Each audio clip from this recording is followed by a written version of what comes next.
দর্শক, রাজধানী কাকরাইলে diploma engineer ইনস্টিটিউটে চলছে জাতীয় ওলামা মাশায়েখ আইম্মা পরিষদ আয়োজিত নারী বিষয়ক কমিশনের সুপারিশ ও ইসলাম ছবিয়ার শীর্ষ সেমিনার। আমরা এখন সরাসরি চলে যাচ্ছি সেখানে।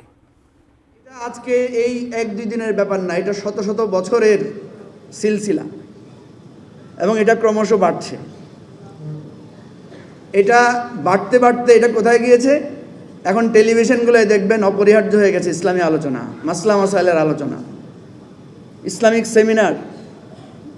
আপনি দেখবেন যে আমাদের যারা বড় লোক, এলিট, তাদের মধ্যে এখন হেফজে কোরআন, বাসায় আলেম রেখে হাফেজ বানানোর প্রবণতা আছে।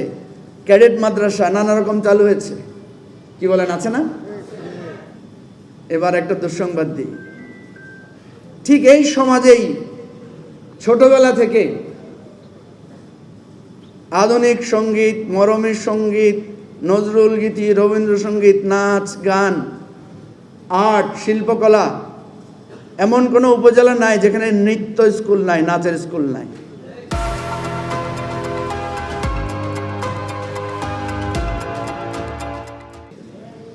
এমন কোনো স্কুল নাই যেখানে আর্ট শেখানো হয় না, যেখানে বাৎসরিকভাবে নাট্য অনুষ্ঠান হয় না, গানের অনুষ্ঠান হয় না, পহেলা বৈশাখ হয় না। এইটা বাড়তে বাড়তে সমাজ, সংস্কৃতি, টেলিভিশন, মিডিয়ার, আপনার ফিল্ম, এটা একটা সেক্টর, এটা একটা ইন্ডাস্ট্রি আকারে গড়ে উঠেছে। বাংলাদেশে যদি কোনো রাজনৈতিক দল বা প্রগতিশীল চর্চা নাও থাকে, তাও আপনি দেখবেন সমাজে 20-25% মানুষ এই চেতনায় গড়ে উঠছে, যারা মনে করে যে ধর্ম হচ্ছে আমাদের প্রগতির অন্তরায়। আমি কি ভুল কিছু বললাম? এই যে 25% মুখোমুখি দাঁড়িয়ে যাচ্ছে আমাদের সমাজ থেকে, এই দ্বন্দ্ব আমাদের নিচ থেকে উঠে আসছে। এই দ্বন্দ্ব